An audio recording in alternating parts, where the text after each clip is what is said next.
तो ये थी अब तक की टॉप हेडलाइंस। ऑल ओवर हमने सारे ही सेक्टर्स को स्टॉक स्पेसिफिक जहां पे अच्छा खासा एक्शन देखने को मिल रहा है एक हमने कवरेज कर ली है। ब्रॉडर मार्केट की बात करी जाए तो एक्शन जो है काफ़ी ज़्यादा भरपूर है। इस टाइम पे हमने देखा था बैंकिंग शेयर में फर्स्ट हाफ में हमें थोड़ा सा एक नेगेटिव ट्रेंड देखने को मिल रहा था, लेकिन वापस से यहाँ पे भी हमें रिवाइवल आता हुआ दिखाई दिया है। मिड कैप और स्मॉल कैप में तो एक शानदार रैली हमें देखने को मिल ही रही है। जतिन गेडिया जी हमारे साथ जुड़ गए हैं मिराई एसेट से। Sir good afternoon. Good afternoon. जी सर, मार्केट इस टाइम पे किस तरीके का आपको दिखाई दे रहा है? और इस टाइम पे बात करें मार्केट की पर्टिकुलरली तो हमने देखा है कि एक रेंज बाउंड हमें सत्र देखने को मिला है पिछले काफी सारे ट्रेडिंग सेशन से। क्या लगता है कि आगे चल के भी जो ये रेंज है हमें इसी दायरे में मार्केट कारोबार करता हुआ दिखाई देगा या कोई और नंबर्स इस टाइम पे और दिखाई दे रहे हैं? देखिए, हमें लगता है कि कहीं ना कहीं 24,500 से लेके 25,000 ये रेंज बनी हुई है पिछले 2 या 3 हफ्तों से। हमें लगता है कि ये जो निचला स्तर था अराउंड 24,500 24,600, यहाँ पे एक स्ट्रॉन्ग सपोर्ट बेस है। और आज के ट्रेडिंग सेशन में या तो कल के ट्रेडिंग सेशन में भी हमने देखा था एक बहुत ही सीमित दायरे में कारोबार किया था। और आज जब भी वीकली एक्सपायरी है तभी हमें अपसाइड की तरफ एक मूव देखने को मिल रहा है। हमें लगता है कि आरबीआई की पॉलिसी के ट्रिगर से पहले ये हमें जो तेजी देखने मिल रही है वो हमें लगता है कि एक ब्रेकआउट देने का इसमें दमखम है। हमें लगता है कि आने वाले दिनों में ये 25,100 का जो हमें अपसाइड में रेजिस्टेंस देखने को मिल रहा है वो ऊपर की तरफ ब्रेकआउट होगा। हैविंग सेड दैट, हमें लगता है कि जस्ट इन केस आज एक्सपायरी है तो अगर जो वोलेटिलिटी आती है during the last hour of the trading session तो 24,700 24,650 तक का अगर जो डिप आता है तो वहाँ बाय करने की सलाह रहेगी। ओवरऑल जो व्यू है वो पॉजिटिव है, बाइंग के संकेत हैं। और डिप्स अगर जो आती है तो बाइंग करने की सलाह रहेगी। ऊपर में 25,100 25,300 के टारगेट के लिए बाइंग की सलाह रहेगी। ओके, तो ये इस टाइम पे स्पेसिफिक लेवल जतिन जी ने हमें बता दिए हैं। किस तरीके से मार्केट में आपको प्ले आउट करना है, कौन से नंबर्स आपको खासा ध्यान में रखने हैं, ये सारी की सारी चीजें जान ली। जतिन जी आपकी तरफ से टॉप पिक्स कौन सी होगी? देखिए, हम दो ट्रेडिंग रिकमेंडेशंस लेके आए हैं। पहला जो रिकमेंडेशन रहेगा वो सीजी पावर में रहेगा। तो ओके। टेक्निकली एक बुलिश फ्लैग पैटर्न में से आज के ट्रेडिंग सेशन में ब्रेकआउट आया है। हमें लगता है कि आने वाले दिनों में ये मोमेंटम पॉजिटिव मोमेंटम जारी रहेगा तो सीजी पावर में लॉन्ग करने की सलाह रहेगी। स्टॉप लॉस आपको रखना होगा 682 का। और ऊपर में हम 727 से 735 के टारगेट एक्सपेक्ट कर रहे हैं। दूसरा जो रिकमेंडेशन है वो एल&टी फाइनेंस में है। तो एल&टी फाइनेंस में भी हमने देखा है कि आज के ट्रेडिंग सेशन में एक 3 वीक का कंसोलिडेशन ऊपर की तरफ ब्रेकआउट आया है। वॉल्यूम के साथ ब्रेकआउट है तो हमें लगता है कि जो अपमूव है वो कंटिन्यू रहेगा। तो एलटीएफ यानी एल&टी फाइनेंस में लॉन्ग करने की सलाह रहेगी। 174 का स्टॉप लॉस रखना होगा। और ऊपर में हम 191 के टारगेट एक्सपेक्ट कर रहे हैं। तो सीजी पार और साथ ही साथ एल&टी फाइनेंस पे यहाँ पे जतिन जी की तरफ से कॉल आ गई है। नंबर्स आने वाले टाइम पे हमें ल्यूक्रेटिव जो है इस टाइम पे दिखाई दे रहे हैं। स्टॉप लॉस और साथ में आपको आने वाले जो टारगेट है वो स्पेसिफिकली बता दिए गए हैं। चलिए एक बार मिड कैप में देखा जाए कि कौन से शेयर्स ऐसे हैं जहाँ पे अच्छी खासी तेजी देखने को मिल रही है, कौन सा ऐसा नंबर है इस टाइम पे जो थोड़ा सा बाजार को मिड कैप को स्पेसिफिकली ड्रैग डाउन करता हुआ नजर आ रहा है। सबसे पहले रियलिटी में अगर बात करी जाए तो शोभा में अच्छी खासी तेजी देखने को मिल रही है 8% की, ब्रिगेड में करीब करीब 4% का इजाफा आता हुआ दिखाई दिया है। वहीं प्रेस्टीज की बात करी जाए तो यहाँ पे भी 4.5% तक के अपमूव देखने को मिल रहे हैं और मैक्रो टेक में भी करीबन 2% का अपसाइड दिखाई दे रहा है। मेटल्स एक बार देख लेते हैं किस तरीके का मोमेंटम है। सेल करीबन 1.5% का इजाफा यहाँ पे देखने को मिल रहा है। वेल्सपन की बात करी जाए तो करीबन 6% के अपमूव यहाँ पे। जिंदल स्टेनलेस में करीब करीब 3.25% की तेजी और एपीएल अपोलो ट्यूब्स की बात करी जाए तो 1% तक के अपमूव्स यहाँ पे भी दिखाई दे रहे हैं। आईटी शेयर्स में भी आज अच्छा खासा मूव देखने को मिल रहा है। कोफोर्स देखिए 3.5% की तेजी यहाँ पे देखने को मिल रही है। ओरेकल फाइनेंशियल में भी करीबन 2.5% का अपमूव देखने को मिल रहा है। यही नहीं बल्कि परसिस्टेंट सिस्टम भी 2.5% तक की तेजी के साथ कर रहा है कारोबार। और एम्फेसिस की बात करी जाए तो यहाँ पे भी 1 से 1.25% की तेजी आज के सत्र में देखी जा रही है। मिड कैप की बात कर लेते हैं। गेनर्स कौन कौन है? SJVN अच्छे मूव देखने को मिल गए, 5% के करीबन। ग्लेनमार्क फार्मा खबरों में भी बना हुआ है और वही रिएक्शन पूरे ही फार्मा पैक में दो हमें देखने को मिला है, 4% की तेजी। कोचिन शिपयार्ड डिफेंस पैक में तो वैसे ही एक लंबे टाइम से तेजी का ट्रेंड देखा जा रहा है, 4.25% का इजाफा यहाँ पे है। और MRF की बात करी जाए तो 3% का अपमूव यहाँ पे भी दिखाई दे रहा है। लूजिंग स्टिक की एक बार बात कर लेते हैं। हुडको में 2.25% की कमजोरी देखने को मिल रही है। बायोकॉन में देखिए 1.5% का यहाँ पे हमें डाउन साइड देखने को मिला है। AU स्मॉल फाइनेंस में भी करीब 1% की कमजोरी और फेडरल बैंक भी करीबन 2% की कमजोरी के साथ कर रहा है इस टाइम पे कारोबार।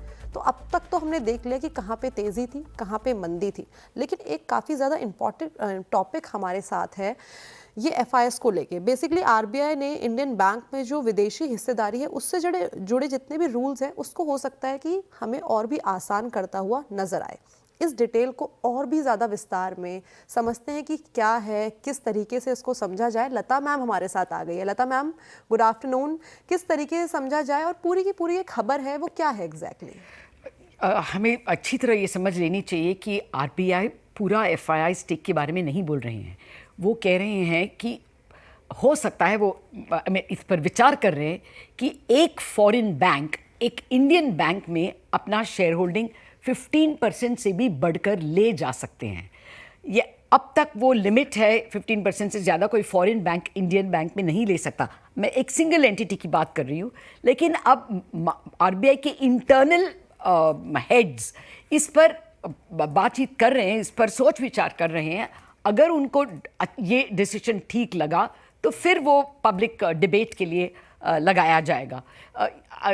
बहुत साल पहले 2008-2005 में ये एक बड़ा डिबेट था, लेकिन रिजर्व बैंक तभी एक फॉरेन बैंक को इंडियन बैंक को खरीदने नहीं देते थे, क्योंकि उनका तभी मानना था कि अगर कुछ विपत्ति आ गई तो वो लोग कैपिटल लेके भाग जाएंगे वापस, या तो फिर वो सिर्फ अमीर कस्टमर्स को सर्विस करेंगे।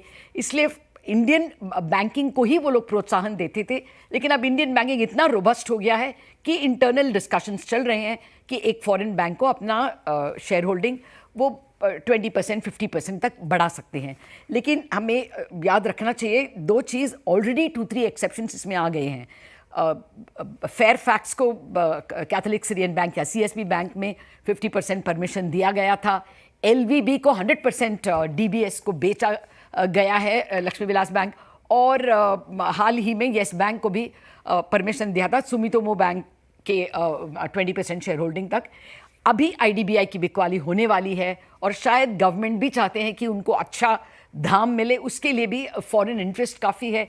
इसके कारण को नज़र रखते हुए शायद RBI ये डिसीजन ले सकता है। एट द मोमेंट वो इंटरनल बातचीत ही है।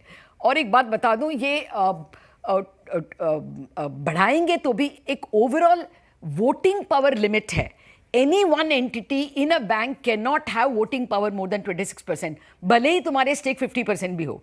वो लिमिट में कोई चेंज नहीं है, क्योंकि वो RBI के एम्बिट में आता ही नहीं है। ये एक लेजिस्लेटिव मैटर है, बैंकिंग रेगुलेशन एक्ट में आता है, तो उस पर कोई विचार विमर्श नहीं है। सिर्फ शेयर होल्डिंग पे RBI फॉरेन बैंक को, एक सिंगल एंटिटी को लिमिट 15% के ऊपर देने की सोच विचार कर रहे हैं।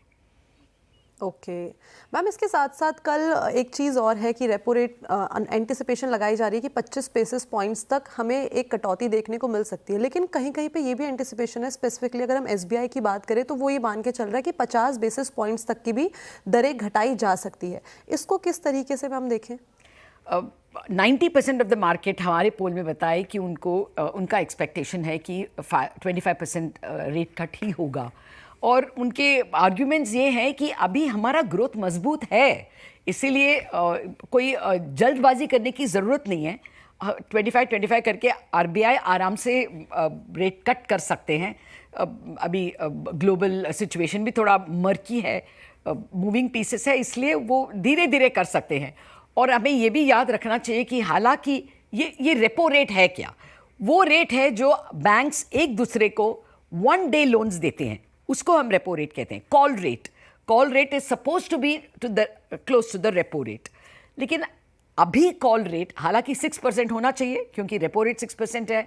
इतने लिक्विडिटी RBI ने दे दिया है कि कॉल रेट अभी 5.75 है।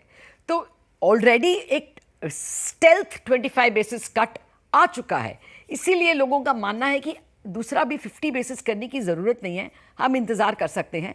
लेकिन एक स्मॉल परसेंटेज माइनॉरिटी है जो कहते हैं कि अभी ये पूरा साल इन्फ्लेशन 4% के ऊपर जाएगा ही नहीं, 3.5 एवरेज होगा, इसलिए एक थोड़ा सा चांस है, लेकिन I would not give that very high weightage. My expectation is कि वो 25 बेसिस कट ही होगा और फिर देखा जाएगा। अगर आरबीआई गाइड करते हैं कि इन्फ्लेशन 3.5 होगा, उनका फोरकास्ट वो काटते हैं, देन मार्केट में स्टार्ट फैक्टरिंग इन कि अभी और 2-4 कट्स बाकी हैं, सिर्फ एक कट नहीं है, ऐसा अनुमान लगा सकते हैं। लेकिन कल 50 बेसिस आना थोड़ा मुश्किल ही लग रहा है। ओके 25 बेसिस पॉइंट्स का हम मान के चले कि यही हमें रेट कट जो है वो मार्केट में इस टाइम पे देखने को मिलेगा। Lata ma'am, thank you so much दोनों ही टॉपिक पे हमें समझाने के लिए। Thanks a lot for joining us.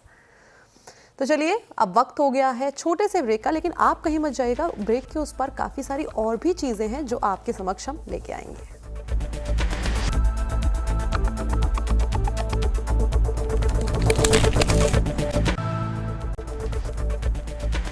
तो चलिए, एक बार फिर से स्वागत है आप सभी का मिड कैप मंत्रा में। ब्रेक में जाने से पहले मैंने आपको बोला था काफ़ी सारी इंटरेस्टिंग खबरें हैं, और एक इंटरेस्टिंग खबर ये है कि जीएसटी की 12% वाले स्लैब को हटाने को लेकर जो कवायद है वो और भी ज़्यादा तेज हो गई है। सोर्सेज के अकॉर्डिंग अगली जीएसटी काउंसिल की बैठक में इस मुद्दे पर चर्चा हो सकती है, जहां पे अच्छी बात यह है कि चीज़, कंडेंस्ड मिल्क, फ्रूट जूस इस्तेमाल होने जैसी चीज़ें यहां पे सस्ती होती हुई दिखाई दे सकती है। लेकिन पूरी रिपोर्ट क्या है ये जानते हैं आलोक जी से। आलोक जी, गुड आफ्टरनून। गुड आफ्टरनून जी बिल्कुल। सर, पूरी खबर है क्या? आगामी बैठक होने वाली है संभवतः। बिल्कुल बिल्कुल। देखिए, जो जीएसटी काउंसिल की आगामी बैठक होती है संभवतः मॉनसून सेशन से पहले हो सकती है, जुलाई में।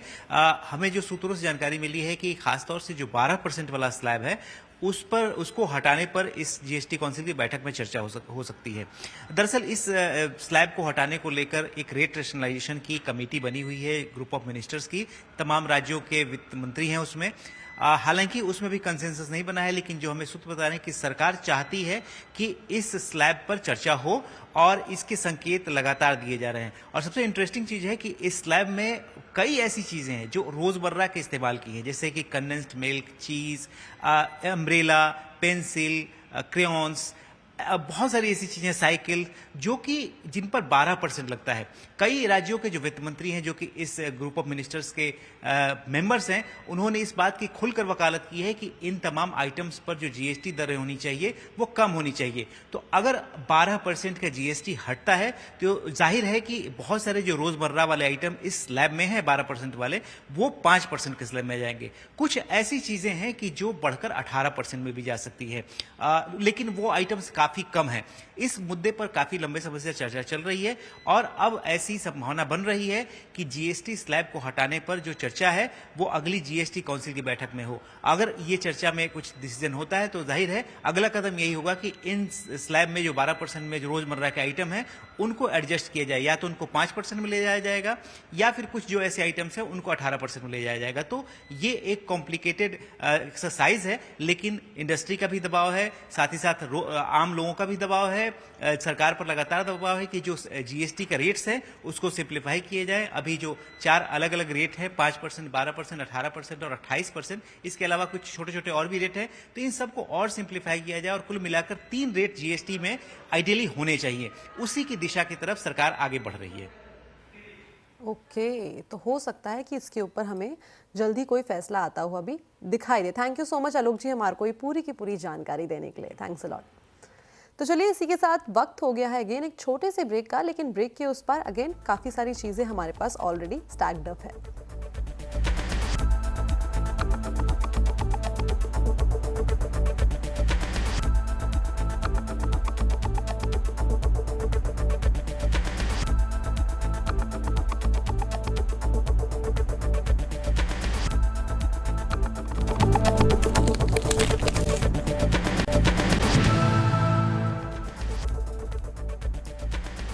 चलिए एक बार फिर से स्वागत है आप सभी का मिड कैप मंत्रा में। मार्केट उसी तरीके से उसी ट्रेजेक्ट्री में इस टाइम पे भी हमें कारोबार करता हुआ दिखाई दे रहा है। अगेन ऑटो और जो बैंकिंग शेयर्स है आज थोड़े से इन रेड हैं, लेकिन बाकी अक्रॉस द सेक्टर हमें एक तेजी का सिलसिला देखने को मिल रहा है। मिड कैप स्मॉल कैप तो इस टाइम पे डेफिनेटली आउटशाइन करते हुए नजर आ ही रहे हैं। चलिए हमने खिलाड़ी नंबर 1 किया था 11 बजे, एक बार देखते हैं इस टाइम पे किस तरीके की हमें पोर्टफोलियो की जो रंगत है दिखाई दे रही है। सबसे पहले आशीष जी के पोर्टफोलियो और इन तीनों के ही इनफैक्ट पोर्टफोलियो की तरफ नजर डालते हैं। आशीष जी का पोर्टफोलियो देखा जाए तो 10% की तेजी यहाँ पे देखने को मिल रही है। हरीश जी करीबन 3.75% की तेजी के साथ इस टाइम पे इनका पोर्टफोलियो काम कर रहा है और ओम जी का जो पोर्टफोलियो है करीबन 3% की तेजी यहाँ पे भी हमें देखने को मिल रही है। यानी कि ओम जी का पोर्टफोलियो हरीश जी का पोर्टफोलियो एकदम नेक टू नेक दिखाई दे रहा है और इस टाइम पे काफी अच्छे गेन्स के साथ आशीष जी बैठे हुए हैं। करीबन 7% की तेजी इनके कंपैरिजन में, ओम जी के कंपैरिजन में, हरीश जी के कंपैरिजन में हमें देखने को मिल रही है। चलिए मिड कैप मंत्रा को यहीं पे रैप अप करते हैं, लेकिन आप कहीं मत जाइएगा। केवाईसी में काफ़ी शानदार कंपनी त्यागराजन जी हमारे साथ जुड़ने वाले हैं ब्लू स्टार से और कंपनी के बारे में आशीष जी आपको बताएंगे कि किस तरीके का आउटलुक है, किस तरीके के अपडेट्स हैं।